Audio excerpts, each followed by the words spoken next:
Hello my dear friends. आपण माने कोन जानते कि आमर लेखिबा आउ प्रतिदिन कहिबा द्वारा आम शब्द माध्यम रे आम जीवन परिवर्तन हो जाए। तेबे चलंतु जानिमा ताहा कोन अटे। तेबे समस्त को welcome to Mamta's magical life. तेबे आजिर वीडियो रे जानिमा कोन लेखिले कोन कहिले आमे होची आम भाग्य को परिवर्तन करि परिबा। ताहा होची आमे किभଳି भाबरे ग्रेटिट्यूड को आमे कहिबा एवं ताकू लेखिबा। लेखिबा को आमे कोन करिबा ना जर्नल कहंती आ कहिबा को आमे निजे भगवान को कृतज्ञता सह थैंक यू कहि कि आमे कहिबा।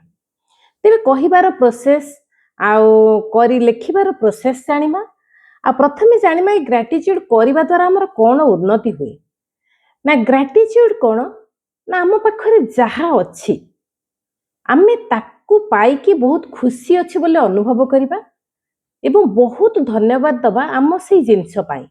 जहा फल रे हमर कोन हबो आमे प्रतिदिन जदि धन्यवाद दबा हमर कंप्लेनिंग एटीट्यूड ता बंद हे जिवो। आम भितर सब बेले कंप्लेन रहउची एटा होनी एटा कमी एटा ता पाखरे कमी से जिंस गुडा धीरे धीरे आम पाखरे बंद हे जिवो। जहा फल रे हमर जो न होबा जो बंद हेकि रहुतला कोनसी जिंस प्रोग्रेस होनथिला से जिंस धीरे धीरे होची काम करबा को लागिवो। हमर से गुडी जिंस आमे मध्य रिसीव करबा। सेकेंड पॉइंट हला हमर सबले चिंताधारा बहुत खराब रहे जे हमको भगवान एटा देई नहंती आम द्वारा ए जिंस होउनी किंतु कोन आम लाइफ रे भलो अछि कोन खुशी हेइचे केबे हमको कोन सी जिंस मिलेची एबे हम जहा पाखरे अछि घर अछि आम फैमिली अछि आम पाखरे खाइबा को अछि ए प्रत्येक जिंस को हमें धन्यवाद दबा। प्रभु जहा जाईची जाईची किंतु एतको भी ता परिवर्तन अछि आमे ताकू जदि धन्यवाद दबा आमर जो भूल धारणा थिला धीरे धीरे से भी होची अपसरी जीवो आउ आम मुंडरे सब बेले पॉजिटिव चिंताधारा आसीबो। नेगेटिव कथा भाबिबा को हमको समय आसीबनी काहे कि ना आम नेगेटिव प्रतिबदल रे ए जो कृतज्ञता भाव से रिप्लेस हो जाइथिबो। आउ गोटी पॉइंट हला आमे ए जिंसटा को खाली मैम कहि देले हे जिवो बोली तार माने नाही। आमे जिंसटी को आमे कंटीन्यूअस करिवार अछि। कंसिस्टेंसी न रहिले जिंस हबनी। जेमिति गोटे रोसेया प्रतिदिन रांधी रांधी से कोन हुए भलो कुक हे जाय कुकर तापरे भलो सेफ रे होची माने कोनसी होटल पाए तार सेफ भाबरे होची ना चारियाडे होची प्रकाशित हुए। ठीक सेही भली आमे प्रतिदिन ग्रेटिट्यूड करी करी आम भितर को प्योर कर दबा। आम भितर जते प्योरिटी हे जीवो सब माने प्योर रु प्योर हबो आम वाक्य सेते बेले संकल्प रे परिणत हेबो आम कथा सब बेले सत हे जीवो। सेति पे कंटीन्यूअस आपण ग्रेटिट्यूड करबा दरकार। कोन करंतु न करंतु आपण होची विश लिखिबा जे कोनसी जिंस होची आपण कहबा मैनिफेस्ट करबा किछि न करंतु खाली ग्रेटिट्यूड करंतु। एटा बहुत इजी कथा आउ बहुत आपण को सहाय्य करिवो। आउ गोटे हला आपण जति प्रकृति रे कंटीन्यूअस एमिति 90 डेज खंड करिके देखिबे देखिबे आपण को जीवन रो 360 जेमती होची माने दिग पूरा परिवर्तन हो जिवो। माने हमें कहबा कथा जे हम लाइफ रो प्रति मुहूर्त जेमती होची गोटे आनंदमय हबो।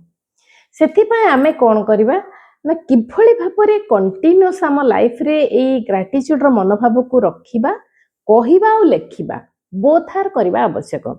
आपण ए जो मु जो प्रोसेस रे करछि मु सेही प्रोसेस आपण मान को कहूची जदी भलो लागे मते फॉलो करिवे नले आपण को इच्छा अनुसार आपण करि परिबे। प्रथम प्रोसेस हला आपण जेमिति सकाळ उठुचंती आखि बंद करके पृथ्वी माता को खाली टच करंतु हाथ टेकी की आपण को पाखरे जहा अछि ग्रेटिट्यूड करंतु प्रभु सकाळ पाइला बेले को मोर ए शरीर अछि आपण को डाकिया पई सेथि पे धन्यवाद करंतु। मते पृथ्वी माता पुणी थरे होची मु तुम ऊपर ठिया हेली सेथि पे धन्यवाद करंतु। मते नुआ जीवन आउ गोटे होची माने बंचिया पे आउ गोटे दिन मिलिला सेथि पे धन्यवाद करंतु।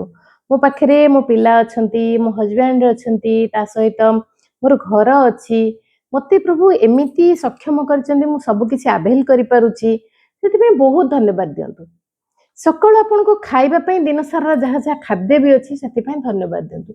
ଯାହା ଅଛି ସକାଳୁ ଉଠିକି ଆପଣ ଆପଣଙ୍କର ବାପା ମା ଭାଇ ଭଉଣୀ ଘରେ ଆପଣଙ୍କର ବେଡ୍ ସବୁକୁ କିଛି 8-10ଟି ଧନ୍ୟବାଦ ପୁରା ହାତ ଟେକିକି କରନ୍ତୁ।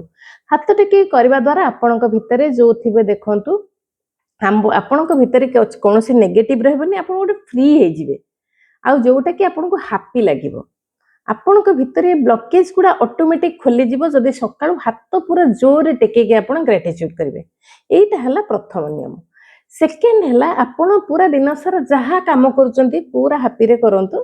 ରାତିରେ ଶୋଇଲା ବେଳେ ଆପଣ ଲେଖିବା ଷ୍ଟାର୍ଟ କରନ୍ତୁ। ଶୋଇବା ପୂର୍ବରୁ କେମିତି ଲେଖିବେ ସେଇଟା ଗୋଟେ ହେଉଛି ପ୍ରୋସେସ। କେମିତି ଲେଖିବେ, ଆପଣ ଗୋଟେ ରେଡ୍ ପେନ୍ ନେବେ କିମ୍ବା ଆପଣଙ୍କ ପାଖରେ ଅଲଗା ଯଦି କୌଣସି କଲର ପେନ୍ ଅଛି, କିନ୍ତୁ ପ୍ରିଫର ମୁଁ କରେ ରେଡ୍ ପେନ୍ରେ। ଆପଣଙ୍କୁ ସେ ରେଡ୍ ପେନ୍ କଥା କହୁଛି। ଆପଣ ରେଡ୍ ପେନ୍ ନେବେ, ନେଇକି ଆପଣ କ'ଣ କରିବେ 3 ଥର ଥ୍ୟାଙ୍କ ୟୁ ଲେଖିବେ।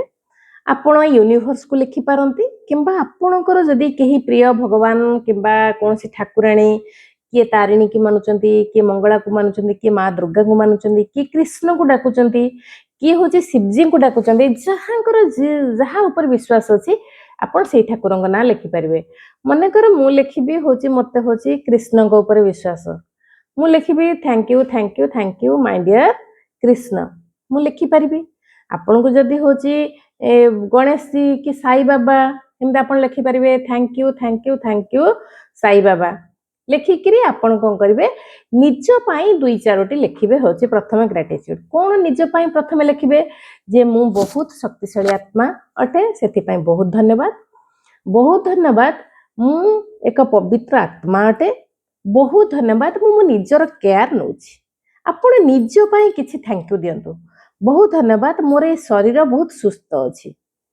ତାପରେ ଆପଣ କ'ଣ କରିବେ, ଆପଣଙ୍କର ଦିନ ସାରା ଯାହା ଭଲ ହେଇଛି ଆପଣ ସେ କଥା ହେଉଛି ମାନେ ମନେ ପକେଇବେ, 4-5ଟି ଲେଖିବେ।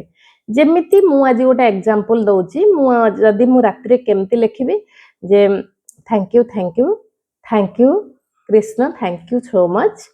ଆଜି ମୁଁ ମୋ ଶରୀରର ବହୁତ ଯତ୍ନ ନେଇଛି, ସେଥିପାଇଁ ମୁଁ ବହୁତ ଖୁସି ଅଛି। ବହୁତ ଧନ୍ୟବାଦ, ମୁଁ ଆଜି ବହୁତ ସୁନ୍ଦର ସାଧା ସିଧା ଖାଦ୍ୟ ଖାଇଛି, ସେଥିପାଇଁ ବହୁତ ବହୁତ ଧନ୍ୟବାଦ। ବହୁତ ଧନ୍ୟବାଦ ପ୍ରଭୁ, ଆଉ ମୁଁ ହେଉଛି ପ୍ରପର ଟାଇମରେ ମୋ ଡ୍ୟୁଟି କରିଛି, ସେଥିପାଇଁ ବହୁତ ଧନ୍ୟବାଦ। ତାପରେ ମୁଁ ମୋ ଜର୍ନାଲ ଲେଖିବି ମୁଁ ଦିନ ସାରା କ'ଣ କ'ଣ ଖୁସି ଅଛି। ମୁଁ ବହୁତ ଖୁସି ଅଛି, ମୁଁ ସକାଳୁ ଉଠିଲା ପରେ ମୋ ନିଜ କର୍ମ ପାଇଁ ମୁଁ ଠିକ୍ ରାଇଟ୍ ଟାଇମରେ ପହଞ୍ଚିଛି।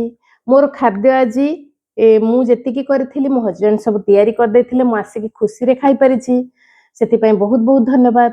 ବହୁତ ଧନ୍ୟବାଦ, ମୋତେ ଆଜି କିଛି ଅର୍ଥ ମିଳିଛି, ସେଥିପାଇଁ ବହୁତ ବହୁତ ଧନ୍ୟବାଦ। ମୋର ଯାହା ଯାହା ଆଜି ହେଇଛି ବହୁତ ଧନ୍ୟବାଦ। ମୁଁ ଆଜି ମୋ ଷ୍ଟୁଡେଣ୍ଟ ମାନଙ୍କ ପାଇଁ ୟୁଟ୍ୟୁବରେ ଏକ ଭିଡ଼ିଓ କରିକି ଛାଡ଼ିଛି, ସେଥିପାଇଁ ବହୁତ ବହୁତ ଧନ୍ୟବାଦ। ଏଇ ଜିନିଷ ଯାହା ମୋର ଭଲ ହେଇଛି ମୁଁ ତାକୁ ହିଁ ମନେ ପକେଇକି ଲେଖିବି। ଲେଖି ସାରିକି ନିଜର ସିଗ୍ନେଚର ଦେବି, ନିଜର ସାଇନ୍ଟା ମାରିବ ସିଗ୍ନେଚର, କାରଣ ବ୍ରହ୍ମାଣ୍ଡ ଆପଣଙ୍କୁ ଆପଣଙ୍କ ଏନର୍ଜି ଏଇ ନାଁରେ ଜାଣୁଛି। ତେଣୁ ଆପଣ ସିଗ୍ନେଚର ମାରିବେ, ଥ୍ୟାଙ୍କ ୟୁ ଲେଖିଦେବେ। ପ୍ରତିଦିନ ଏମିତି କଣ୍ଟିନ୍ୟୁଅସ୍ ଆପଣ କରିବେ। କରିବା ଫଳରେ କ'ଣ ହେବ ନା, ଆପଣ ଯଦି ଗୋଟେ ଭଲ ଜିନିଷ ଲେଖୁଛନ୍ତି କେବେ ହେଲେ ସେତେବେଳେ ରାଗ ଆସିବ କି? କେବେ ଆସିବ ନାହିଁ। ସେତେବେଳେ ଆପଣଙ୍କ ଭିତରେ କ'ଣ ସୃଷ୍ଟି ହେବ ନା, ଗୋଟେ ହେଉଛି ମନ ଭିତରେ ପଜିଟିଭ ଭାବନା ରହିବ, ଆପଣଙ୍କର ଇମୋସନ ଭଲ ରହିବ, ଆଉ ଏପଟେ କଣ୍ଟିନ୍ୟୁଅସ୍ କରିବା ଦ୍ୱାରା ଆପଣଙ୍କର ହ୍ୟାବିଟ୍ରେ ପରିଣତ ହେଇଯିବ। ଆଉ ଆପଣଙ୍କର ଏଇ ଜର୍ନାଲ ଦେଖିବା ଆପଣଙ୍କୁ ବହୁତ କାମ କରିବ। ସେଥିପାଇଁ ଗ୍ରାଟିଚ୍ୟୁଡ ନିହାତି ଦରକାର, କୃତଜ୍ଞତା ଭାବ ନିହାତି ରହିଥିବା ଆବଶ୍ୟକ। ତେଣୁ ସକ୍ସେସର ଯେକୌଣସି ୱିଶ୍ ପୂରଣ ହଉ କିମ୍ବା ଆମେ ସକ୍ସେସ୍ ପାଇବା ପାଇଁ ହେଲେ ତାର ମୂଳ ମନ୍ତ୍ର ହେଲା ଗ୍ରାଟିଚ୍ୟୁଡ। ଆମେ ଗ୍ରାଟିଚ୍ୟୁଡ ପୁରା କରିଚାଲିବା। କେମିତି କରିବା? ଆମେ କହିବା ଏଇ ପାଖ ପଡ଼ିଶାକୁ ଏତେ ଜିନିଷ ମିଳୁଛି, ମୋତେ ମିଳୁଛି ନାହିଁ। ମୋତେ ଯାହା ମିଳିଛି ମୁଁ ସେଥିପାଇଁ ଯୋଗ୍ୟ, ଆଉ ସେଇ ଜିନିଷ ମୋ ପାଇଁ ଠିକ୍ ବୋଲି ଭଗବାନ ଦେଇଛନ୍ତି। ଆମେ କମ୍ପ୍ଲେନ୍ ଛାଡ଼ିବା, ଆମେ କ'ଣ କରିବା? ଗ୍ରାଟିଚ୍ୟୁଡ କରିବା। ସେଥିପାଇଁ ଆପଣମାନେ ଗୋଟେ କପି କରିଦିଅନ୍ତୁ। ସେ କପିରେ ଆପଣ କ'ଣ କରନ୍ତୁ, ତାକୁ ରଙ୍ଗ ବେରଙ୍ଗ ଭାବରେ ଚିତ୍ର କରିପାରିବେ। ଆପଣଙ୍କ ଖୁସି ଅନୁସାରେ କୋଉ କୋଉ ୱାର୍ଡ ଆପଣ ଲେଖିବେ, ଯେମିତି ହାପି, ପ୍ଲେଜର, ଆଉ ଆପଣ ଲେଖିପାରିବେ ସକ୍ସେସ୍, ଆପଣ ଲେଖିବେ ହେଉଛି ଫୁଲଫିଲ୍ ୱିଶ୍, ଯାହା ଆପଣ ଖୁସିରେ ବି ଲେଖିପାରିବେ, ଯେଉଁ ୱାର୍ଡ ଗୁଡ଼ାକ ପଜିଟିଭ ୱାର୍ଡ। ତାପରେ ଆପଣ ଡେଟ୍ ଦେଇ ପ୍ରତିଦିନ ହେଉଛି ରାତିରେ ଶୋଇଲା ପୂର୍ବରୁ ଆପଣଙ୍କର ହେଉଛି ଗ୍ରାଟିଚ୍ୟୁଡ୍ ଲେଖନ୍ତୁ। ଗ୍ରାଟିଚ୍ୟୁଡ୍ ଲେଖନ୍ତୁ ମାନେ ସକାଳୁ ମନେ ପକାଇଦେବେ ଯାହା ଯାହା ଭଲ ହେଇଛି। ସାମାନ୍ୟ ତରକାରୀ ଯଦି ଖାଇଛନ୍ତି ଭଲ ବି ଆପଣଙ୍କୁ ସେଇଟା ଟେଷ୍ଟ ଲାଗିଛି ବି ଲେଖିବେ।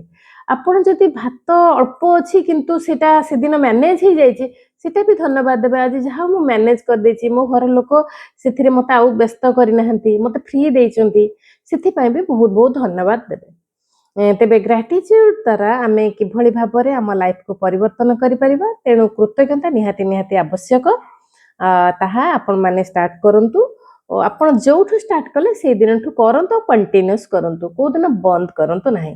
ଆଜି ପାଇଁ ଏତିକି। ଆପଣମାନେ ମୋର ଭିଡ଼ିଓ ଲାଷ୍ଟ ପର୍ଯ୍ୟନ୍ତ ଶୁଣୁଥିବାରୁ ଆଉ ଏଇ ଜିନିଷକୁ ଯଦି ଆପଣଉଥିବେ ଆପଣଙ୍କ ଲାଇଫ୍ ପରିବର୍ତ୍ତନ ହେବ। ଭଗବାନ ସମସ୍ତଙ୍କୁ ଖୁସିରେ ରଖିବେ। Thank you. ନମସ୍କାର।